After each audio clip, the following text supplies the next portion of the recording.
ভাবুন তো যদি বিশ্বকাপের ৩২ বা ৪৮ নয় ৬৪টি দেশ খেলার সুযোগ পায়, তাহলে কি বাংলাদেশের মতো দেশও একদিন বিশ্বকাপের মঞ্চে দাঁড়াতে পারবে? সম্প্রতি ২০৩০ বিশ্বকাপকে ৬৪ দলে করার আলোচনা ফুটবল বিশ্বে নতুন করে আশা জাগিয়েছে। কিন্তু প্রশ্ন হলো, শুধু দল বাড়লেই কি বাংলাদেশ বিশ্বকাপে খেলতে পারবে, নাকি সামনে রয়েছে আরো কঠিন এক পথ? আজকের ভিডিওতে জানবো বিশ্বকাপে খেলতে ঠিক কোন কোন ধাপ পার হতে হয়, বাংলাদেশের বর্তমান অবস্থা কি, আর ২০৩০ সালে বাংলাদেশের স্বপ্ন কতটা বাস্তব হতে পারে। ফুটবল বিশ্বকাপ দীর্ঘদিন ৩২ দল নিয়ে অনুষ্ঠিত হয়েছে। ২০২৬ সাল থেকে সেটি বেড়ে হয়েছে ৪৮ দল। এবার ২০৩০ বিশ্বকাপকে শতবর্ষ উপলক্ষে একবারের জন্য ৬৪ দলে করার প্রস্তাব সামনে এসেছে। যদিও ফিফা এখনো চূড়ান্ত সিদ্ধান্ত দেয়নি। যদি এমনটা হয়, তাহলে এশিয়া, আফ্রিকা এবং ছোট ফুটবল দেশগুলোর জন্য আরো বেশি সুযোগ তৈরি হতে পারে। কিন্তু বাংলাদেশ কি সেই সুযোগ কাজে লাগাতে পারবে? অনেকেই হয়তো মনে করেন শুধু ভালো খেললেই বিশ্বকাপে যাওয়া যায়। আসলে বিষয়টা অনেক কঠিন।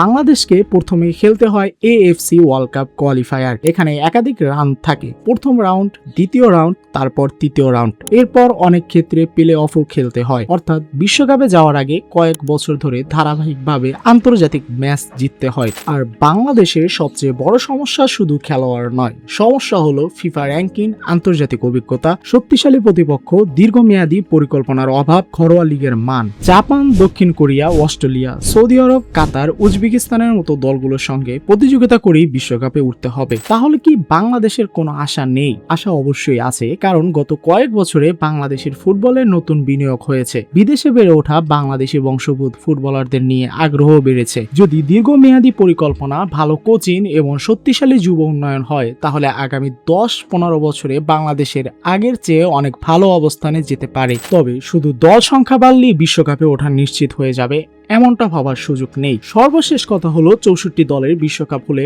বাংলাদেশের সুযোগ অবশ্যই বাড়বে, কিন্তু সুযোগ আর যোগ্যতা এক জিনিস নয়। বিশ্বকাপ খেলতে হলে বাংলাদেশের ফুটবলকে আন্তর্জাতিক মানে উন্নতি করতে হবে, তবে হয়তো একদিন লাল সবুজের পতাকা উড়বে ফুটবলের সবচেয়ে বড় আসরে। আর এরকম ইন্টারেস্টিং ভিডিও দেখতে চাইলে সাবস্ক্রাইব করুন স্পার্ক হাইপ।